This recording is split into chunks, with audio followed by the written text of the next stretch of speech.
Okay, everybody, the time is now 4:30. Um, and welcome everybody to our invited talk in week 8 from City University of Seattle, the School of Technology and Computing. This week's guest speaker is Dr. Jin-Ho. He is an assistant professor of management information system at the Marilyn David College of Business, University of Houston downtown. His research focuses on IT capability, big data analytics, digital infrastructure, and AI-powered entrepreneurship. So today he will be talking about how AI, no-code platforms, and AI-assisted development are lowering the barriers to venture creation and enabling many people to design, test, and launch out businesses with very limited resources. Dr. Kim? Hello, everyone. Let me share my slide first.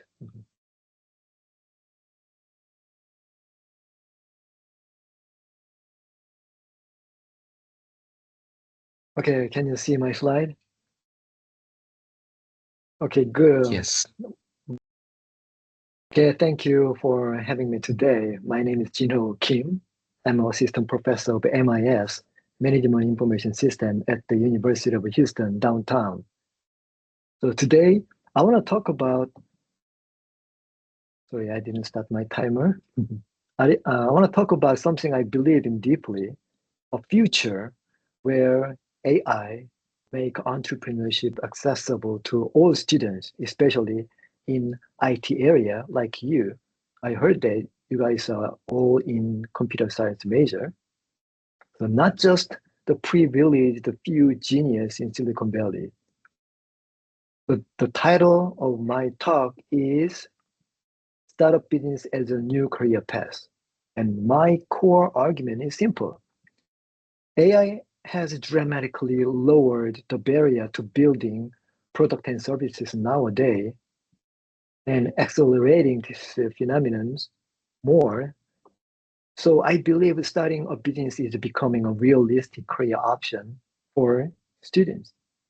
So over the next 40 or 45 minutes, I will walk you through why I believe this, to what skills the student need, and what roles university should play in making this vision a reality. So let me briefly introduce myself. I am a professor at the College of Business at the University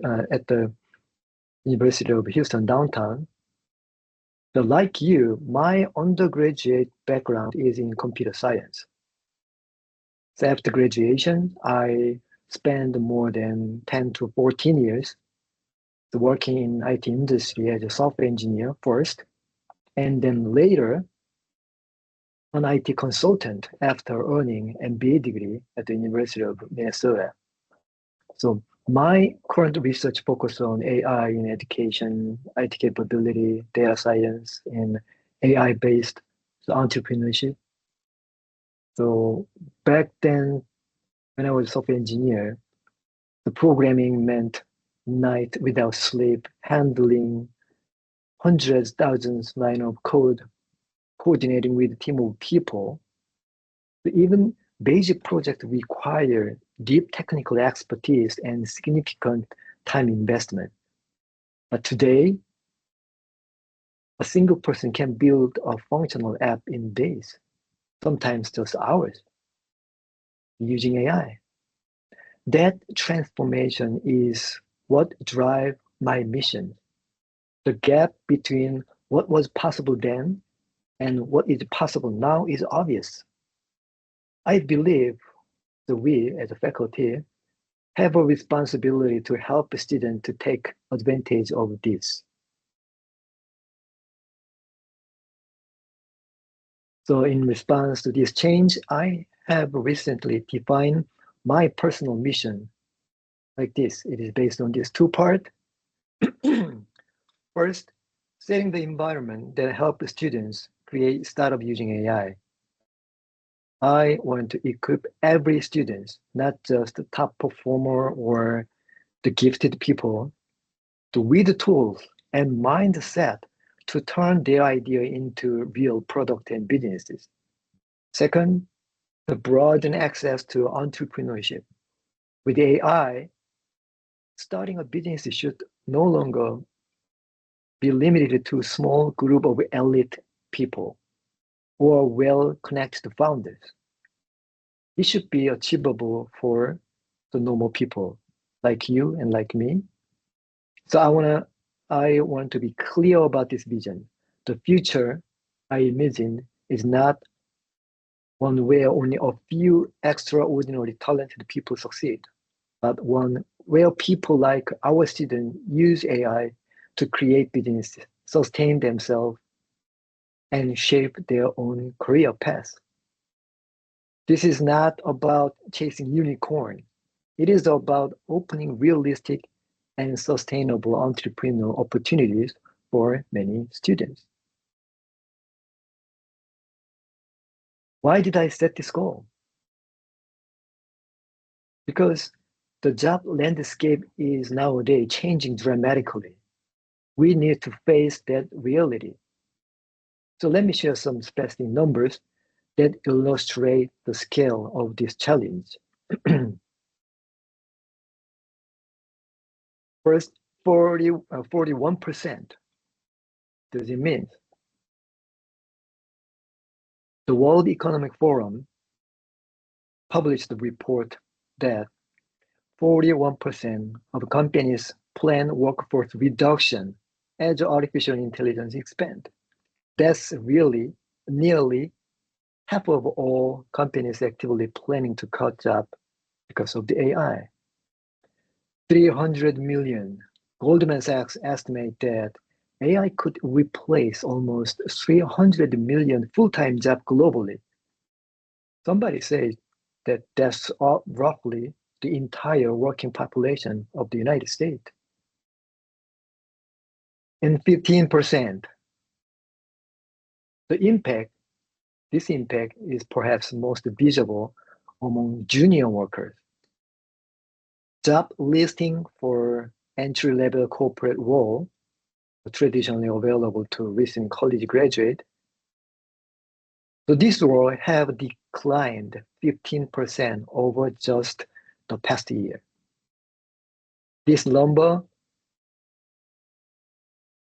should concern all of us in higher education. Our students are graduating into a job market that is actively shrinking in the area. In addition, we hear news report almost every day about a large number of people being laid off due to the adoption of AI. News from Google, Amazon Web Service, Meta, even Microsoft. This is the background that demand new approach.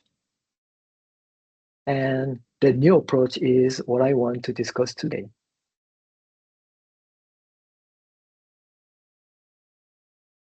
Some people say, but AI will create new job too. And they're right.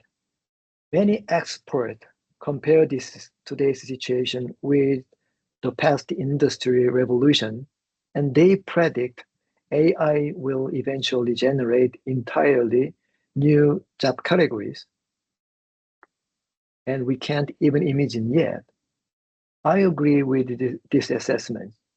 Yeah, in the long term, we will eventually get many jobs, new jobs. But the thing is, when? Will this new job appear tomorrow? Next week? In 5 years? I'm not sure. But I'm confident that it will not happen very soon. Always paradigm shift needs time. There's always a painful gap between when old jobs disappear and when new ones emerge at scale. And here is the key point. We, the university, are not free from this situation. We can't just wait for the paradigm shift to complete and then adjust our curricular. Our students need career paths right now. They are graduating this semester, next semester, next year. That's why I am thinking that we proactively prepare students for a world where AI-powered entrepreneurship is viable career option. Instead of waiting for the company to create new job categories, we can help our students create their own opportunities.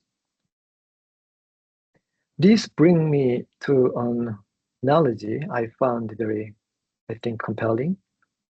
That is YouTube. Before YouTube, video content production was controlled by a small number of entities like film studios and broadcasting stations with massive budget, professional equipment, and large teams. In the past, if you want to create or distribute the video content, you needed access to this infrastructure. It was essentially impossible for an individual. But as you might know, after YouTube, everything changed. People say that YouTube democratized video production.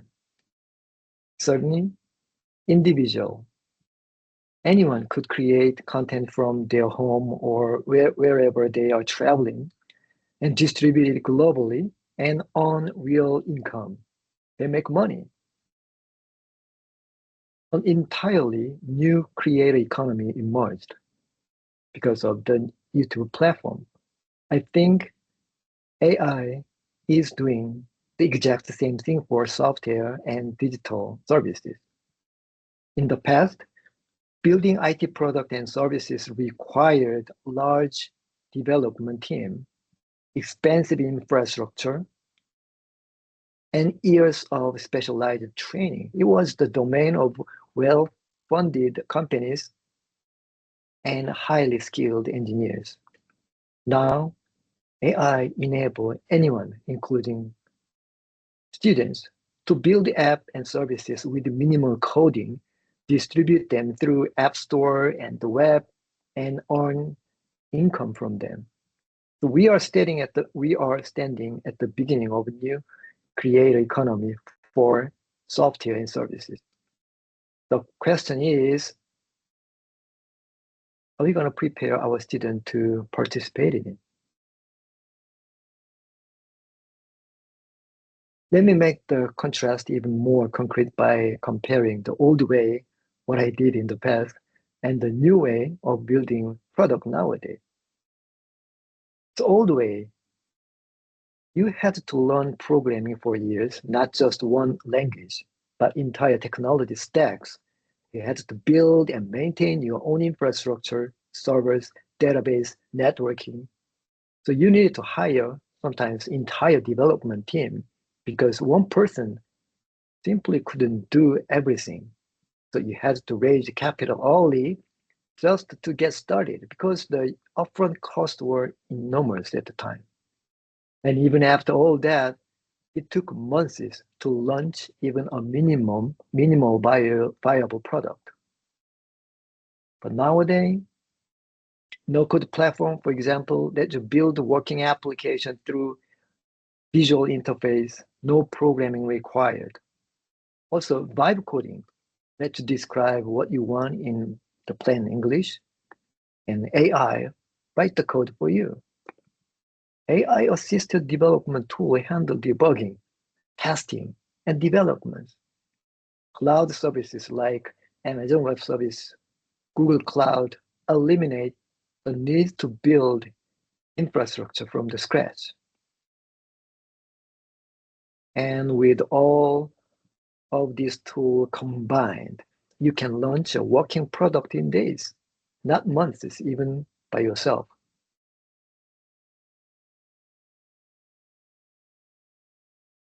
Let me break down the three pillars of AI-powered developments that are making this possible. So first pillar, the no-code platform. These let you drag and drop interface, connect the database visually, and deploy app instantly. It's all without writing a single line of code. Platforms like Flow, Bubble are making this accessible to anyone. This is a perfect for beginners who have a great idea but limited coding experience. And vibe coding, this is a newer concept where instead of writing code manually, you describe what you want in a natural language and AI write the code for you. You iterate through the conversation, refining and improving. So like cloud cursors, this is incredibly powerful for intermediate developers who understand the logic but may not know every syntax detail. And third pillar, AI-powered development environments.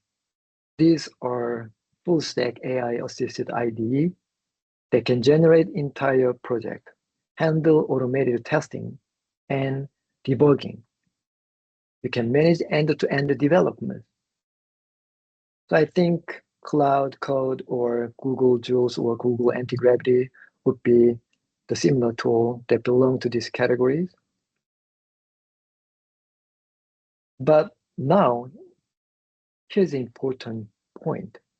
Even though AI tool are making, or no-code tool or AI tool are making IT development accessible to non-technical people,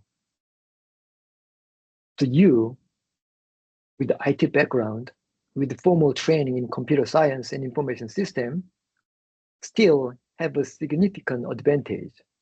You understand the architecture, security, scalability, and user experience at the level that non-technical users don't. So you are the one who can take the working prototype and turn this into a polished production-ready product. That's your competitive edges. So again, you're the one who can take working prototype and turn it into polished production-ready product and services. That's your competitive edges.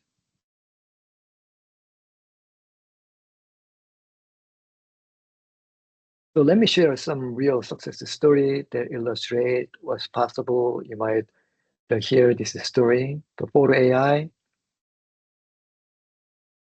was built by a single founder who used AI tool to create AI-powered photo generation service. So no team, no venture capital at the start. That service now generates over $100,000 per month in revenue. No mailing list. It was created by a very small team as a platform for remote workers or digital nomads. It started as a side project and later grew into a profitable business. It served hundreds of thousands of users worldwide. And Kyle AI, this is perhaps the most inspiring example for the students. It was started by high school students at the coding camp. Of course, they were interested in coding already, but they met at the coding camp and formed a team and built an AI-powered calorie tracking app. That project has grown to approximately 30 employees nowadays. The message here is clear. Age and background, these no longer limit entrepreneurship. What matters is the idea, the willingness to execute, and access to the right tool. As you can see, high school students are doing this. So of course, you guys, the university students, can absolutely can do this.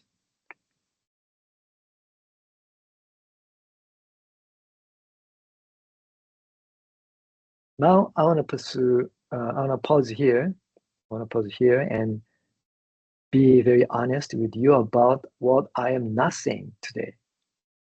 I'm not asking you I'm not asking you to become a highly skilled, self-motivated unicorn developer who build the next billion-dollar company.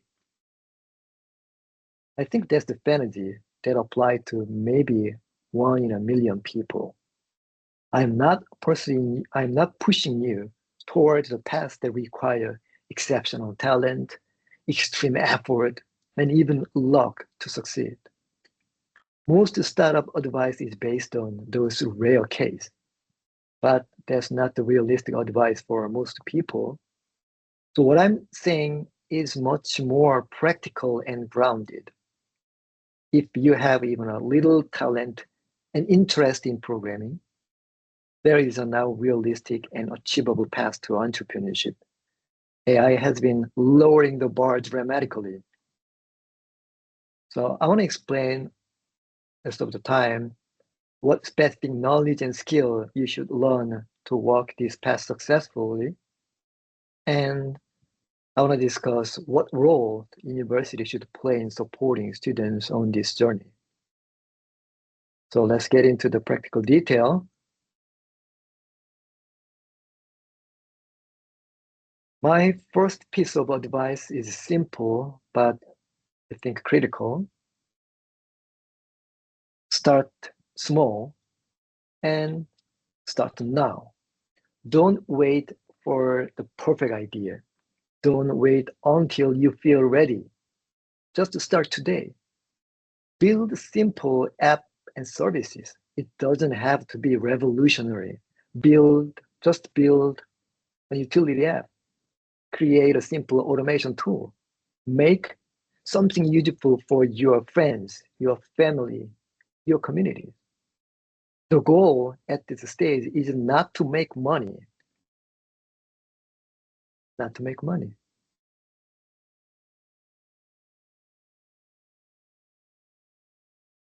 Is to build something real and learn from the process. I want you to learn from this process. Next, stay up to date with AI tool. This is absolutely essential. The AI landscape evolves weekly, sometimes daily. Tools that didn't exist last month might be exactly what you need, and keep learning the latest platform and techniques. What was difficult or expensive to build last month may be easy today because of new tools. This learning will minimize your development cost and time by using the best available tool. And next, get real feedback. Don't build alone. Don't build in isolation. Share your work with the people around you, like a classmate, friends, family. Or you can post on online community like a GitHub. Feedback is how you learn what works and what doesn't. The real user response are definitely more valuable than your own assumptions. Next, iterate and improve. Treat every version as the learning opportunity. With the AI tools, each iteration is cheaper and faster than ever before. The rapid iteration is your competitive advantage. Test, learn, adjust, and repeat.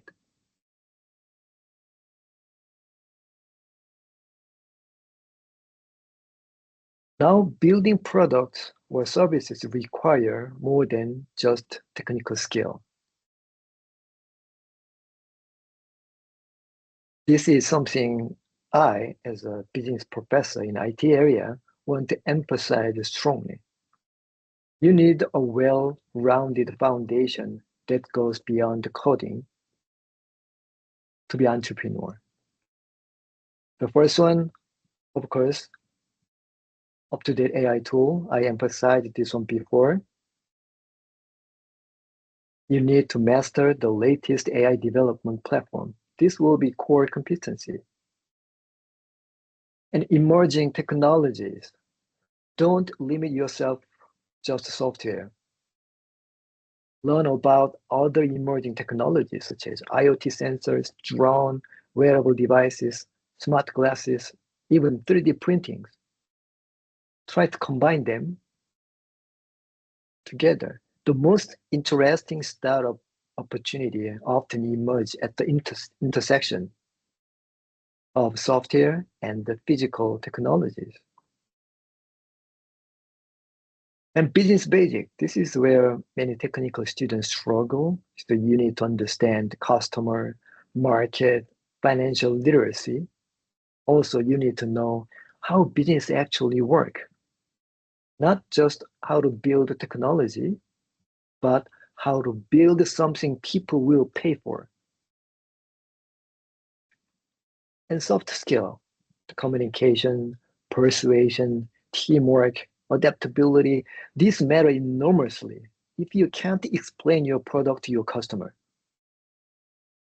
pitch to an investor, or collaborate with the co-founder or business partner, you can't leverage your technical skill.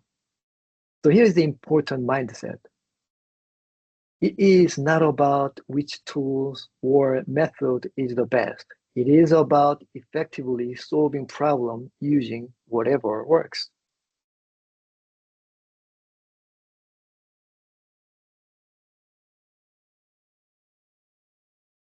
So let me get specific about the technical and digital skills you should develop. I think already you have most of this skill. So programming and app development. So you need to learn at least one of the programming language. And you don't need to be an expert in all of this, but you should be comfortable with at least one of these. Then AI and data analytics, machine learning basic, prompt engineering, business analytics. You don't need a PhD in machine learning, but you need to understand how this works well enough to use them effectively and debug issues when they happen. Cloud computing, AWS, Google Cloud, Azure. The cloud services are what makes possible for a single person or a small team to deploy services at scale without building infrastructure. So learn at least one of these platform well. In cybersecurity and privacy, this is crucial. If you are building product that handle user data, you must understand security fundamentals. One data breach can destroy your business overnight. And other technologies, IoT sensors, drone, smart glasses, wearable devices. So these create new opportunity for hardware software integrations that can differentiate your product in the market. So study was possible beyond pure software.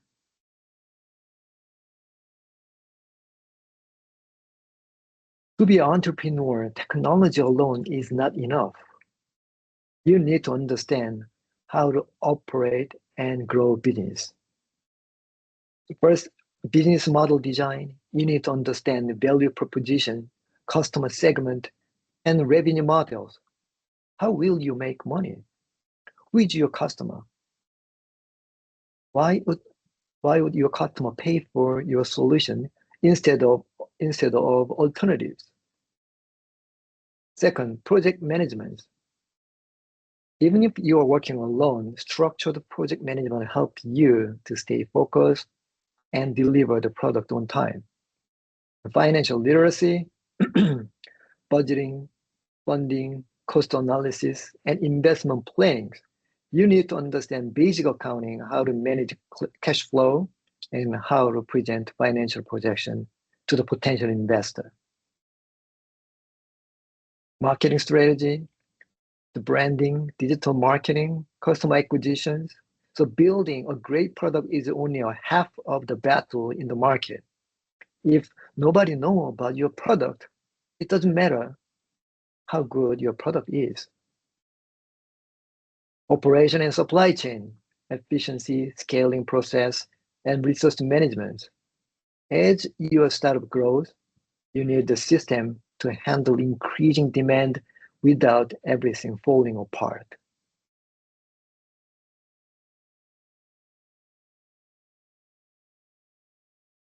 Next, let's talk about entrepreneurial and innovation skill. This skill helps you move from having an idea to actual executing on it. First one, opportunity recognition, learning to identify real problems.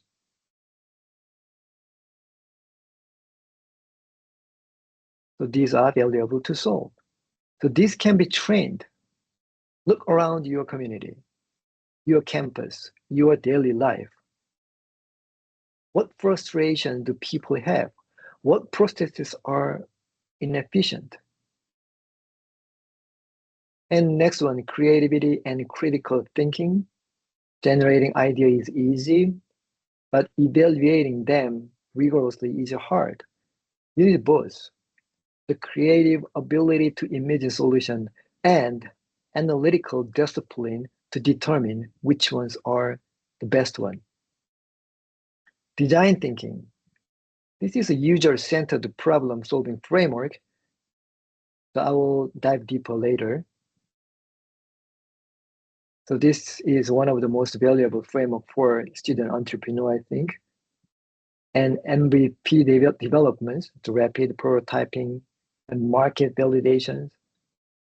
So build the simplest version that tests your core hypothesis. Don't spend months perfecting something before finding out if anyone wants it. And pitching and fundraising. So communicating your value to investor, crowdfunding platform, and potential partner. So this is a skill that require practice. Your technical skill will not help you here. So you need clarity, persuasion, and storytelling ability. Next, growth strategy, the scaling up and managing change in the fast-moving startup environments. And let me add the last one, the soft skill and leadership. So these are equally critical, the clear communication, teamwork across technical and business discipline, adaptability in the face of uncertainty, resilience after setback, and ethical awareness for responsible AI use. So these are not optional. I think these are essential.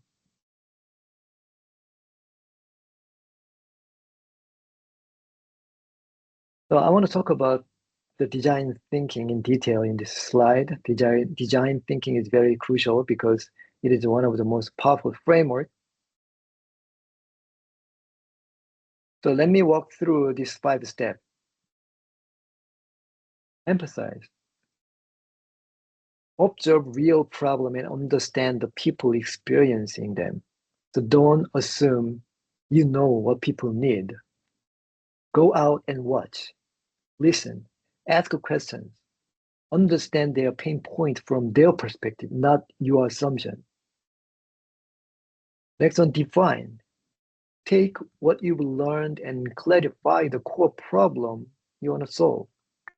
Well-defined problem is half the solution. Be specific. For example, people need better app. For what? Too vague.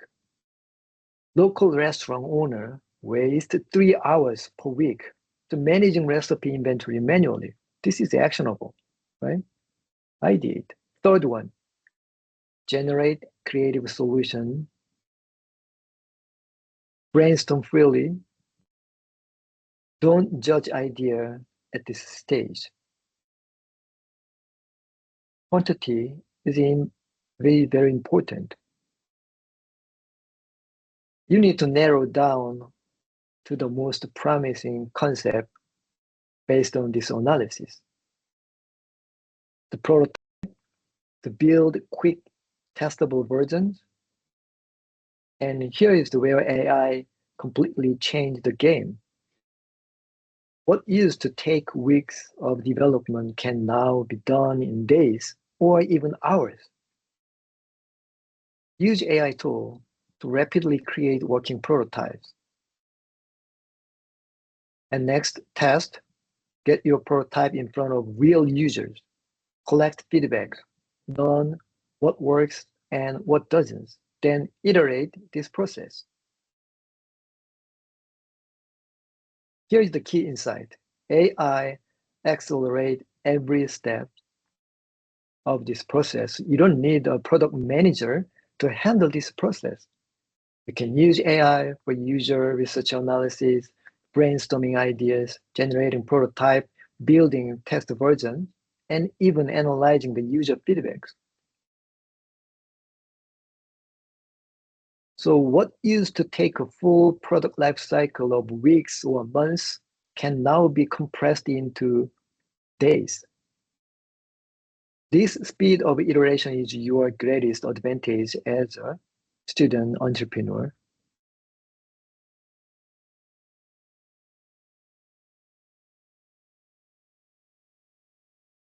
Now, let me help you think about different type of business model you can explore.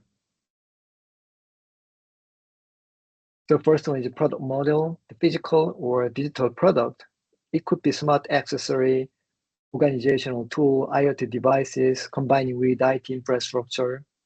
So think about everyday frustrations, disorganized workplace, inefficient home system. And software model, the app and digital tool, the personal data management, productivity app, AI utility. So this can be the example. And service model, on-demand service and solutions, local business optimization, logistic booking systems, and community model, the platform that connect people, social network for specific communities, marketplace for professionals. Think about the group of people who need to find each other, but currently don't have a good way to connect them together. So traditional B2C business to customer revenue model include advertising, subscription fee, and one-time purchase price. But I want to introduce you to another area that I think is especially promising for students, the B2B model for small business.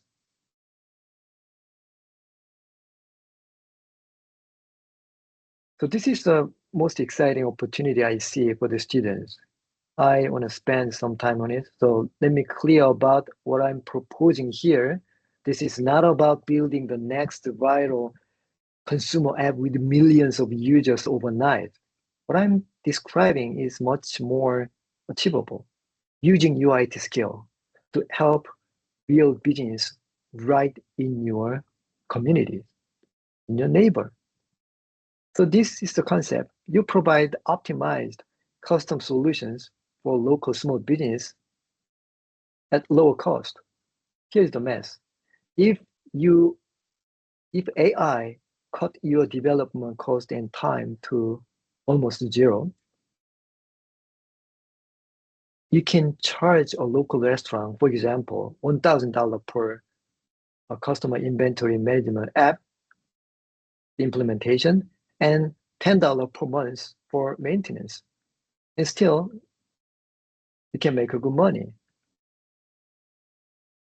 And you can scale that to 10 to 20 clients later, and you have real business. This is opportunity. Most small business lack IT team entirely. They solve business problem manually. They use pen, paper, spreadsheet. They need, for example, restaurant recipe management system, appointment booking tool, inventory tracker, customer communication platform. These are the problem waiting for you to solve them. So here is the mindset shift.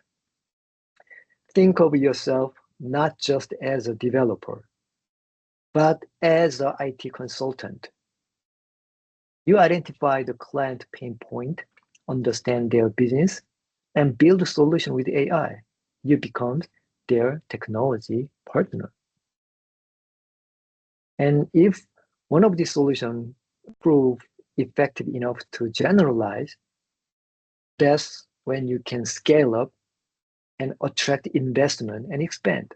Yeah, attract investment. So let's talk about funding to scale up your business. Many IT startup begins with zero capital, and that's perfectly fine. But once your products start taking off, it is important to understand how venture capital actually work.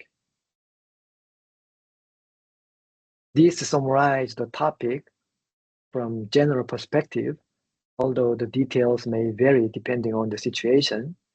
So first one, pre-seed stage, it is the ideation stage. Your goal is validate the idea and build an initial prototype or MVP, minimum viable product.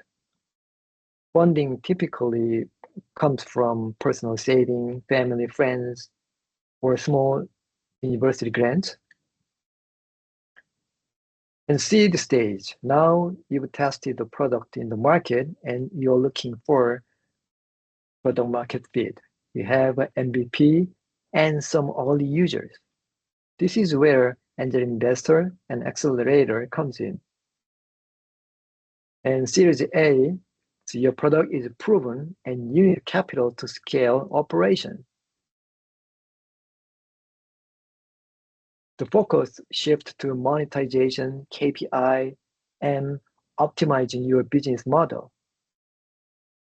And Series B and C, so rapid expansion and market dominant stage. So you have a strong customer base and predictable revenue. So investment support international growth and acquisition.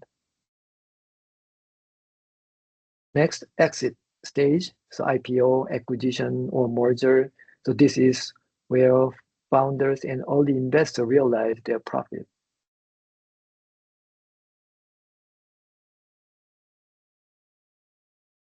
One more critical point I want to mention is some area require professional expertise that goes beyond what students can learn on their own. So don't try to do everything yourself. First one is cybersecurity. This is essential. If you are building product that handle user data, security vulnerability can destroy your startup overnight. A single data breach can result in legal liability, loss of your customer, complete business failure. So please consult security professional early in your development process, not after you've already launched it. Legal and regulatory compliance, the business registration, intellectual property protection, data privacy regulation, industry-specific compliance requirements. These are complex areas where mistakes can be very expensive. So get proper legal guidance. And business entity formation. So setting up an LLC or C Corp, S Corp. So this will protect your personal asset if the business faces legal issue. It's also essential when raising fund, signing contract, or bringing on partner. So nowadays you can just create your own LLC by clicking the button on the website. The message here isn't that you need the expensive lawyer. You don't need the expensive lawyer or a consultant, but you do need to be aware of this area and seek professional help at the appropriate stage of your startup journey.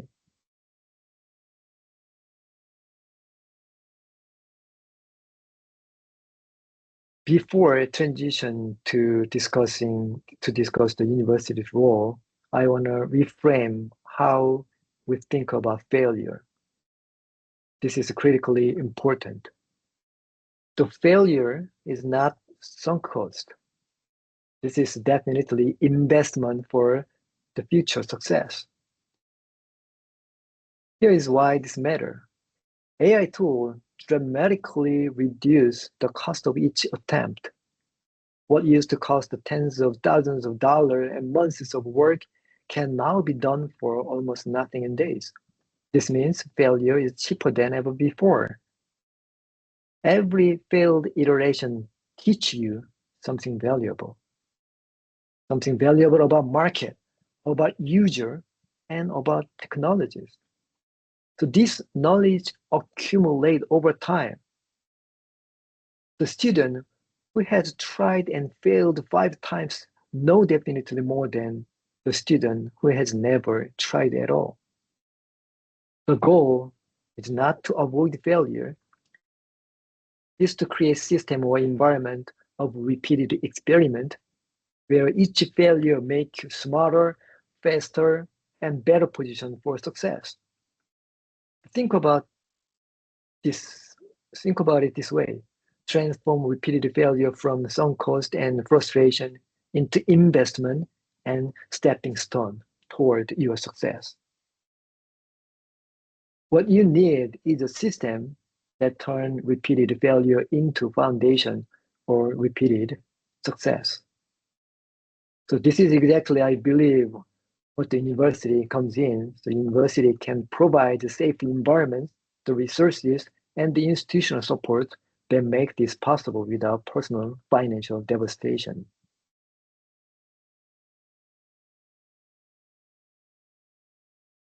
So I believe university must play a substantial role in supporting student entrepreneurship. I'm calling this concept as a startup business as a service. This sounds like a cloud computing service, right? Like SaaS, PaaS, IaaS, infrastructure as a service. So what makes this startup business as a service platform different from the traditional entrepreneurship program? So traditional program at university tend to be heavy and project based. So I provide more lightweight to do so. Students bring their own idea, build real product, and experience the entire startup life cycle. So I believe this ecosystem should provide these 6 key elements: shared resources, cloud computing service, 3D printer, for example, IoT labs. By sharing these resources through the university, students can reduce individual upfront cost. And mentoring, the faculty and industry mentor who guide students from ideation through commercialization. AI-powered tool to allow student access to the latest AI development platform and train them how to use them effectively. And risk reduction, safe environments where students can experiment, fail, and learn without personal financial devastation. Accumulated learning, the institutional memory of a past project. What worked? What didn't work? Why? And industry connection, so partnership with business that see value in investing in the future talent and collaborations. So what you are seeing here is the complete startup business as a service framework. So I'm now proposing this framework to my university and change the organization. Okay, so this is the end of my presentation. Any question? Okay, end. Let me stop sharing.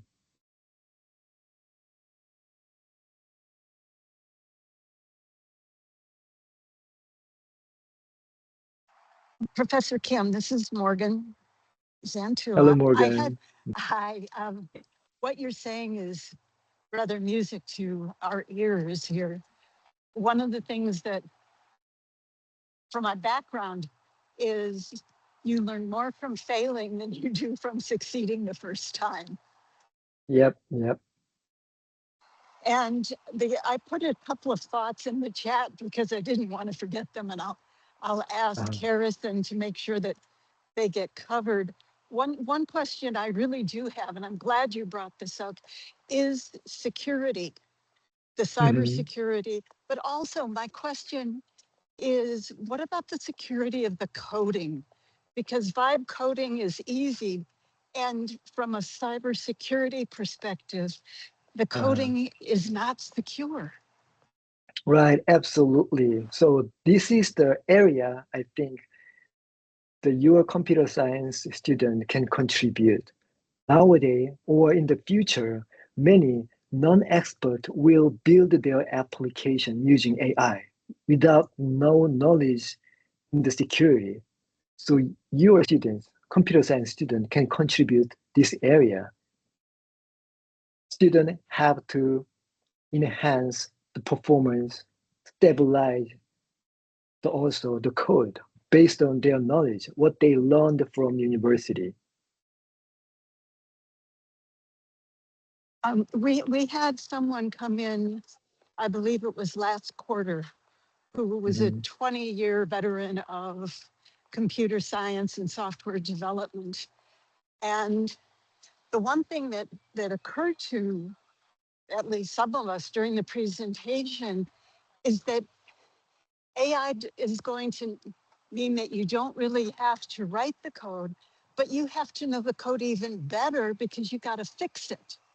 So how do mhm, you propose universities make sure that the students have that high level of critical thinking and knowledge base with coding? mhm.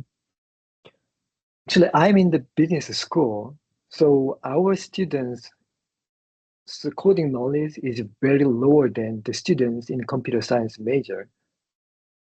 So I recommend my student to get some help from the student in computer science major. But you guys don't have this curriculum in your program, teach the software security. Oh, yes, we have it. We Uh-huh. have it. You know, the concern I have, and Mm-hmm. I believe that your university is also a center of academic excellence. Um, Mm-hmm.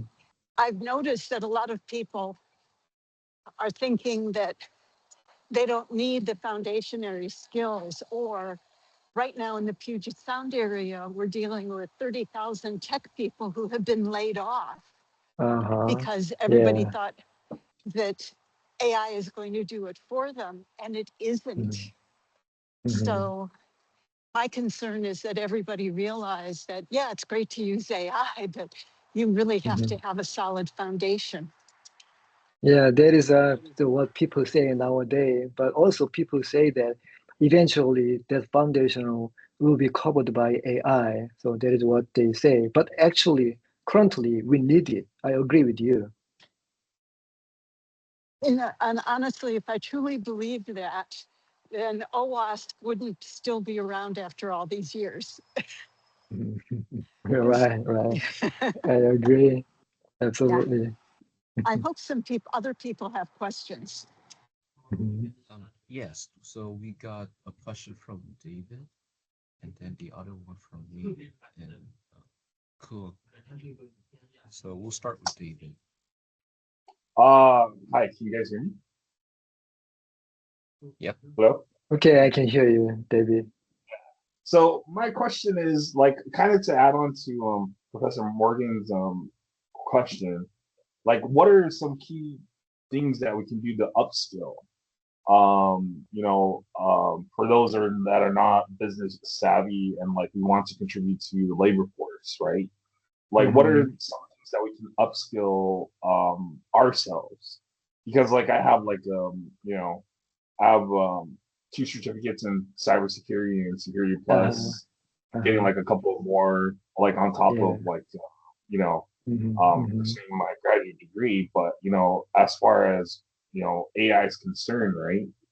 Uh-huh. And the software security side, how do I upskill to make like my presence noticeable to like potential employers that are Hmm.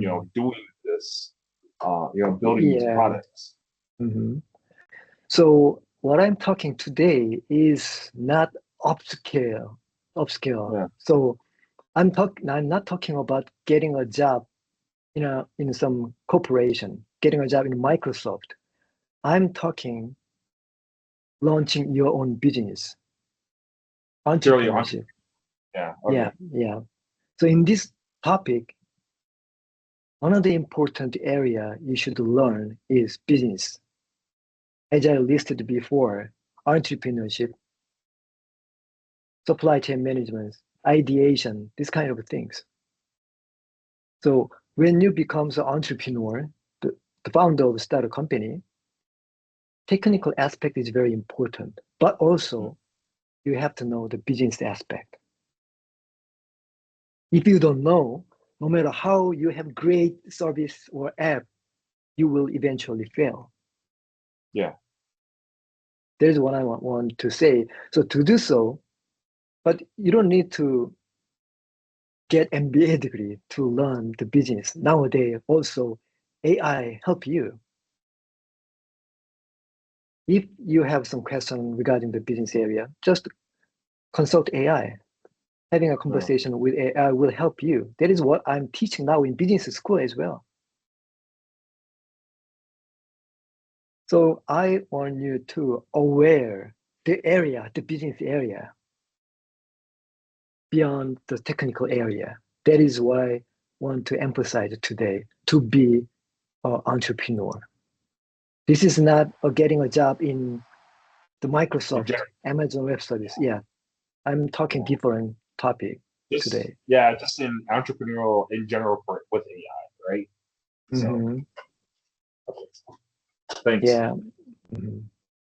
Right. And then I believe we have Fu. And then after that, Morgan can get back to your questions. Yeah, so thank you for the resonance. It's very great. I like the YouTube analogy. I guess my question was about a business side when you mentioned.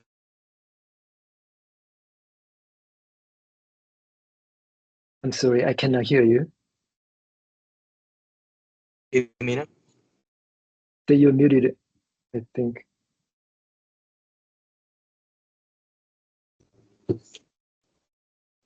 Oh, hello. Hey, it should say something, David. Oh, hello. Can you hear me? Yeah. Yes. So my question is about business side for regulation and like set up an LLC. Like I to know more about regulation. Usually, like we need to know the people, or we need to hire someone to know more about the regulation. So I just wonder what's the in building the app, or like when we start involving a lot more regulation. Like when should we start learn more about regulation in our process to launching an app?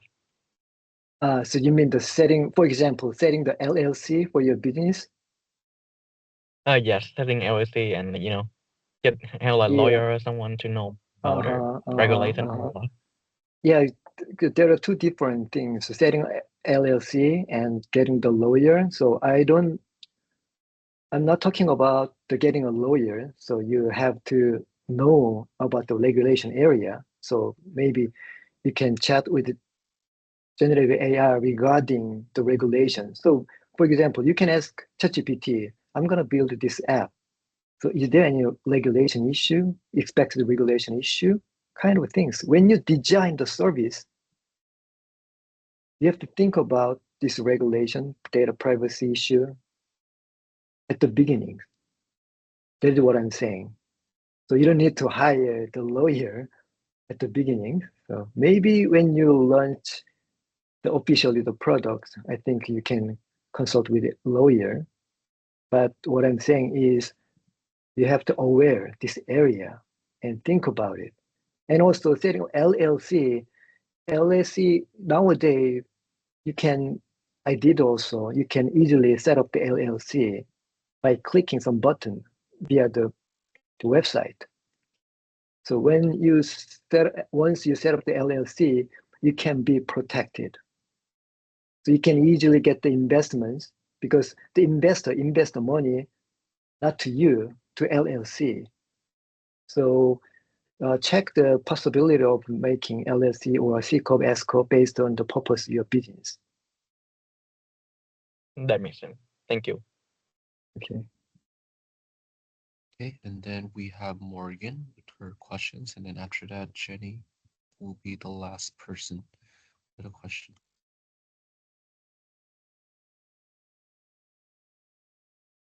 Hi, Morgan.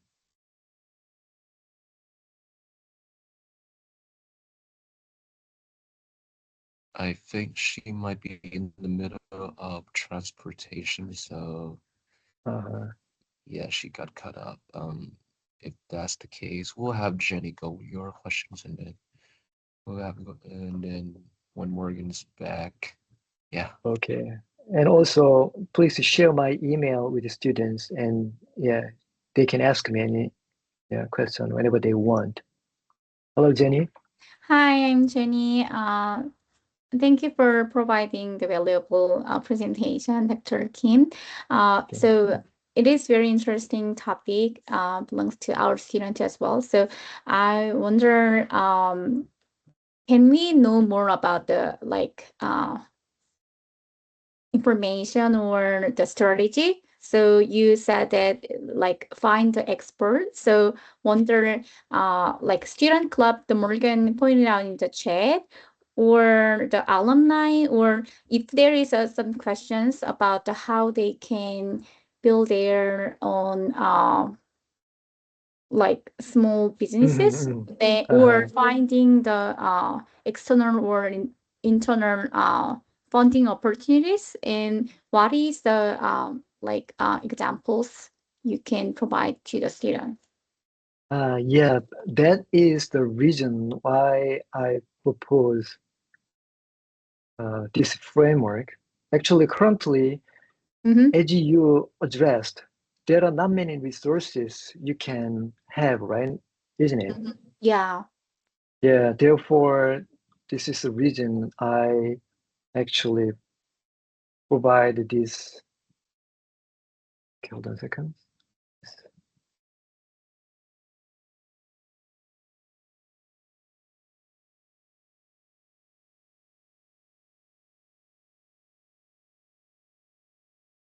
Can you see the slide?